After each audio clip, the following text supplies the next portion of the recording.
So hello, my dear Nightshades. I'm sitting here at the Palladium in Cologne with Justin Sullivan from New Model Army. Hi. And we're here to do an interview and to visit your special show. We will talk about a little bit. Yeah, okay. So, I told it's a special show. It started yesterday. You have 2 days. Mm-hmm. So maybe you can explain what's the idea behind this. The idea is that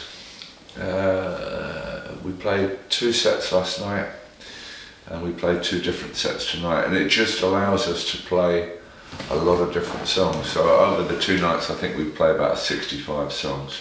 Okay. And something like that. And that's only a quarter of it, but you know, it's a good sort of representation through the years. We were meant to do this 2 years ago, to celebrate 40 years, and here we are finally doing it. And it's the very last one. You know, lots of these have been moved and moved again and stuff, and this is the very last one. So it's quite of a jubilee show, you can say, that it is. I don't know, they seem to come around every now and again that it's like an anniversary and you have to go, and everybody wants to talk about the past and the history of the band and stuff, and we're going, okay, we'll do this for a few months and then we'll move forward again, because really as a band we're not that interested in what we did in the past. Yeah. But there are moments when you go, oh, what about that song that we haven't played for 35 years or something? And what about that song? And then we rediscover some things. So it's been interesting. I think so. Looks like we can listen to many rarities tonight. There's some. I can't remember exactly what we're playing tonight. I can't remember what we played last night. Yeah, I've seen this documentary about you from Rock Palace, and there you mentioned that you don't like to look at the past, you're looking into the future. Yeah, I mean, surely that's true of most people. I'm not really bothered about what we, what we've done. It's not really interesting. You think so? Well, we've done it. Sure. So we've done it. So move on to the next. What's the next idea? I think that we were talking about this, that in the early 90s we were on the edge of becoming a big band, and we never became a big band. And I think people say what went wrong. Well, I can think of some things that went wrong, the reasons we didn't become a big band. Starting with the fact that we wouldn't play what the audience wanted to hear, and we wouldn't do the big band thing, which is you go into a big venue and you need to unite the audience. So everybody say yeah, all this kind of shit. I'm not doing that.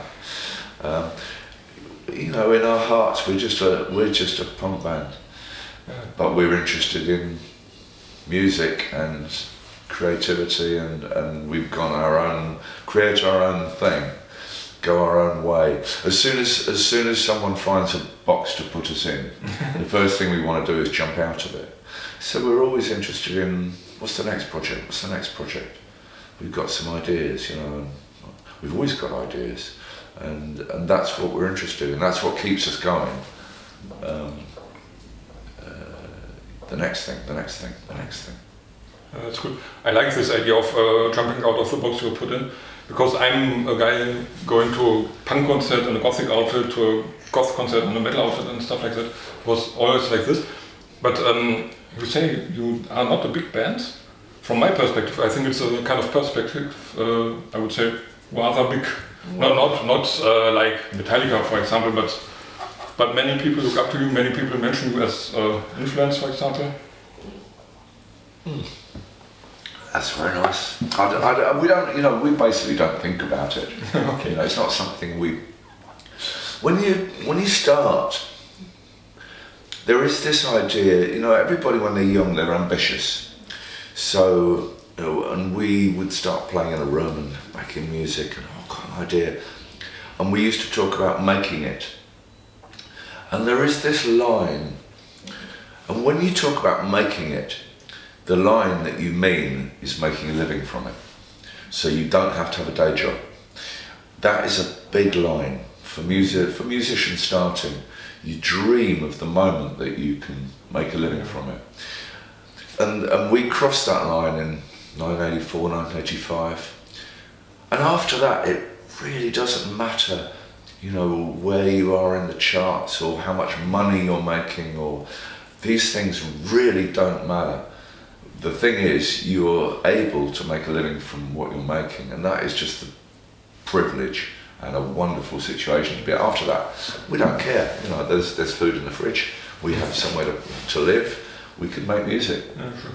But making a living of it, I know many bands that started to make a living of their music, many artists, but when COVID came, it got them down. So how was it to you? Was it a problem? We were okay. We were lucky that we worked so much in the previous years that there was enough in the bank that we didn't have to worry too much. So, lucky. And you did this live stream thing, for example? We did one live stream. Everybody was sort of doing live streams and sitting on the sofa playing acoustic sessions and trying to. And we thought, I don't really want to do that. Okay, we're going to do a live stream. We're going to do it once. Like most things, we like to do once. And we're going to do it really as well as we can. We're going to do, a lot of songs. We're going to have some backdrops and some moving effects, and we're going to spend a bit of money on it and try to do it really interestingly. And the most important thing about it is it's going to be live, because I saw all these bands recording live streams. And it was so boring, And so we said, and when it came to it, we were very nervous. Countdown, and we knew that there was. We sold tickets, so we sold 6,500. We knew there was somewhere between 10 and 20,000 people watching, and you're counting down, and we're going live in 10 seconds. We're like, whoa, and it's kind of nerve-wracking. But we set up in a circle. We didn't pretend we were on stage, so it was like a rehearsal. So it's quite unnatural for us to play like that. And the other problem for bands doing live streams was, you get to the end of a song, and of course there's no applause or anything. But we're very used to running one song into another. We don't usually wait for the audience to applaud. We're into the next song, and so that made it sort of better. But I do remember about the live stream. I thought we played pretty well, but I remember I lost my voice about halfway through. Okay. But it was pretty good actually, the live stream. And I think that when the cameras first came in, they were, perfect shots. Everything was perfectly in focus and perfectly shot, and we went, take them off the tripods, get them out of focus, move around. Doesn't matter if you're we know that when the guitar solo comes, the wrong camera is going to be pointing at and it really doesn't matter. Just make something happen, move around. And so that was the idea of the live stream, was to make something which wasn't perfect, but was live. Because so much, somebody said to me about the live stream that they spent 6 months watching things from the back of their sofa. And suddenly they were watching something from the front of the sofa because it wasn't perfect. And I think that was the point. Yeah, I think so. It sounds really cool, like organic. Yeah. Like being really Yeah, it was an attempt to do something very human, And as you mentioned, you were nervous. Was it a different nervosity to a normal live show? For example, I've seen you at Nova Rock 2019 or... Kind of the same sort of nerves. I mean, when we do live shows, we're not... when it's the beginning of a tour and we're doing lots of material we haven't done before, then we're really nervous. In the middle of a tour, when we're doing kind of the material we're very familiar with, we're not really nervous. And that is a good point. What I really like about you is you're a normal guy, we can talk to you, but seeing you on stage, you have an energy, it's uncomparable, I would say. So what's the difference between Justin as a human being and Justin on stage? Is there a difference? Not really. Not really? I suppose when I'm on stage I'm a bit more up, a bit more kind of, but really I don't have a stage persona. No, I'm just me. This is your stage persona. maybe. It's just me really. I can, like last night when we stop and talk to people, or something goes wrong, we're just kind of natural, normal, we're just people. Authentic, I would say. Yeah. That seems much easier to be like that than to have a kind of mask. Because if you have a mask, then everything has to be perfect. It's theatre. What we're doing is not theatre. There's a big difference for me between. I don't like. There's a lot of very successful bands that are very theatrical and kind of operatic, starting with Queen, or Muse, or these sort of people, and it's very theatrical and it's kind of operatic. And we're very much not like that. We're still basically, in our hearts, we're still the punk band down in the pub. So the music you listen to privately is more like punk, like? No, actually, privately I don't listen to punk rock music at all. I quite like to go to punk gigs. There's quite a lot of music that I like to see live but I wouldn't listen to at home, and there's quite a lot of music that I listen to at home that I wouldn't go and see live. Okay. I think it's quite different. What I listen to? Mostly, I don't listen to music. There's so much music going on in there that I don't like to have background music. And if I do, then it's radio. And because I want to find things that I don't know. Mm-hmm. And there's a French radio station called FIP, which you can get on the internet, FIP. And it's 24 hours a day music. Okay. No talking, almost no talking. And it plays any genre released from 1920 to yesterday, all mixed up. And 80% of what they play I've never heard. And that's what I listen to most. That's cool. Because last night I had an appearance, I listened to radio when I was in the car, and there was some new song that put up, for example, Depeche Mode sample. Only took the sample, and then a completely different song, but the sample was there. What do you think about this? About all the new pop music that uses old melodies, old samples? Pop will eat itself. Well, you're the best. I don't know what I think. I mean, it's funny about music, isn't it? There's no point in ever telling people what they should like or what's good music and what isn't, because I think music's like food. You just like what you like, and everybody is different. And there's some music out there that I know it's good music. I think it's brilliant, but it doesn't touch me. And there's some cheap music which is just a crap made for money, which is a copy of a copy of a copy, and I hear something in it and I go, I really love it. It's a bit like food. There's some food I know I should eat, but I don't like it. And some cheap shit that I can't help it, I like it. And everybody's different. It's a wonderful thing about music.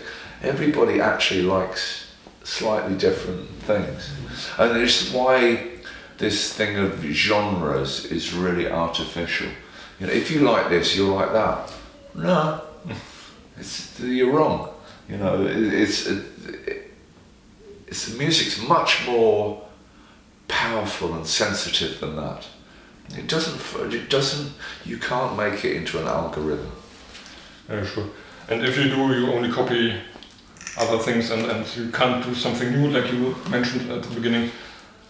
I think you need to see it like this. I don't see the point in making something which is the same as something that's already made.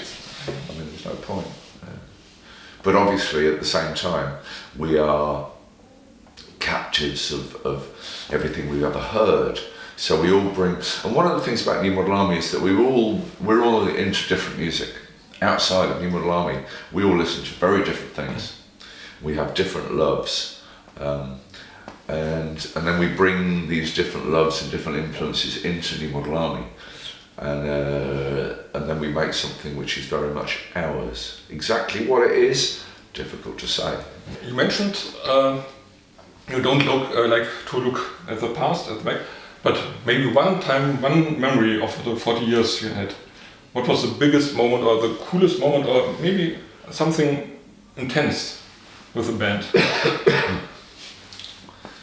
One? You can tell more. You can, for me, you can tell 20 moments.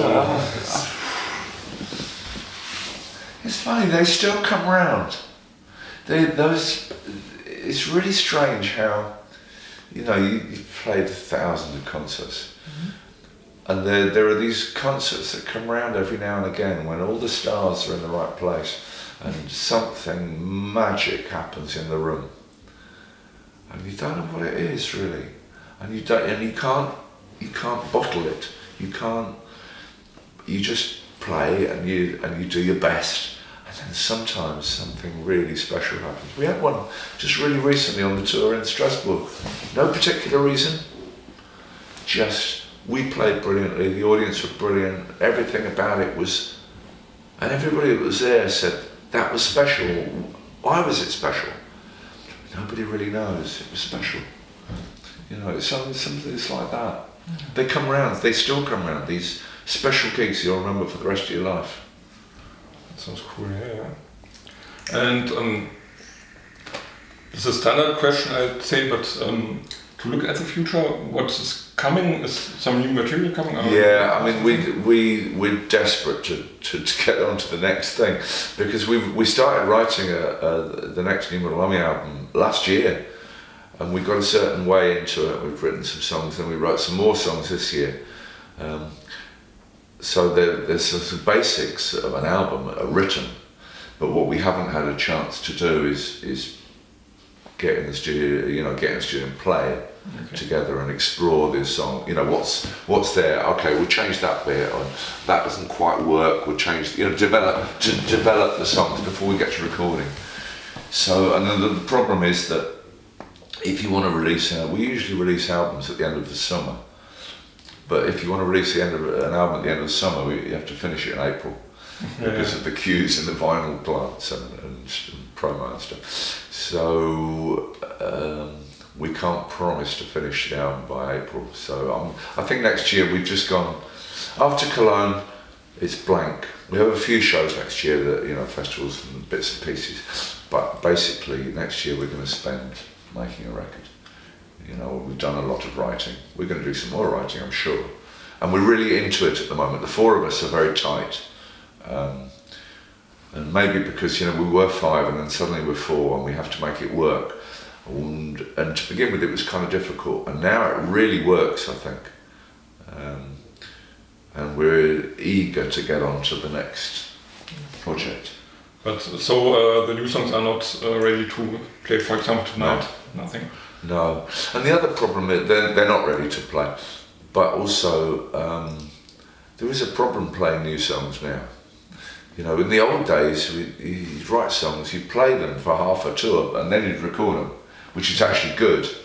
Now the problem is if we play a new song tonight, they discuss whether they like it in California tomorrow morning. It's like it goes around the world in 1 second. Yeah. And then everybody has it, everybody listens to it, and the album comes out a year later, and it's not new or exciting, or I like the live version better than or whatever. It's like everything is recorded, and it does make it. So you have to kind of do it all behind closed doors. So that's good. In general, what do you think about the people putting up their cell phones, filming, making pictures on shows? It did seem strange yesterday with $1 billion worth of cameras and people still filming it on their telephones, and it's going to be televised and whatever. I mean, we could make a big thing like no one is allowed to film, blah blah. Generally speaking, we're not in the business of trying to tell the audience what to do. A bit like I said, everybody say yeah, no, not doing it. Everybody clap, not doing it. This is kind of, because when I talk to other, front people, or people in bands, they talk about the audience as if it's one thing. Everybody talks about the audience as if it's an audience is one animal. I never think that. I think there's lots and lots of different individual people out there, all of whom have got different lives, different backstories, different needs from the music, different favourite songs, and different ways of responding. Some people want to dance and they want to build pyramids. Some people want to dance quietly for themselves. Some people just want to watch and clap. Some people want to close their eyes and just listen to it. Everybody's got a different way of responding, and that's fine with us. It's like everybody's an individual in that audience, and there's no need to unite them. They'll feel united because they're part of the same thing, and there's no need to sort of do this rally. Let's make it into a rally. No, let's not. It's live music. It's something different. So you don't have any expectations for your audience, you would say? No, and it's very different on different nights, in different cities, different countries, different kinds of venues. The geography of a venue makes a huge difference. It's all different every night, and let it be. Maybe even the daytime, or like what happens in the world, changes the mood of the audience. Yeah, sure. Yeah, cool. I think we have a lot of material now. But one last question, because we're in Christmas time. So is that anything you think of? You're not religious, I think, but you've grown up in a religious family? Yeah, I grew up in a religious family.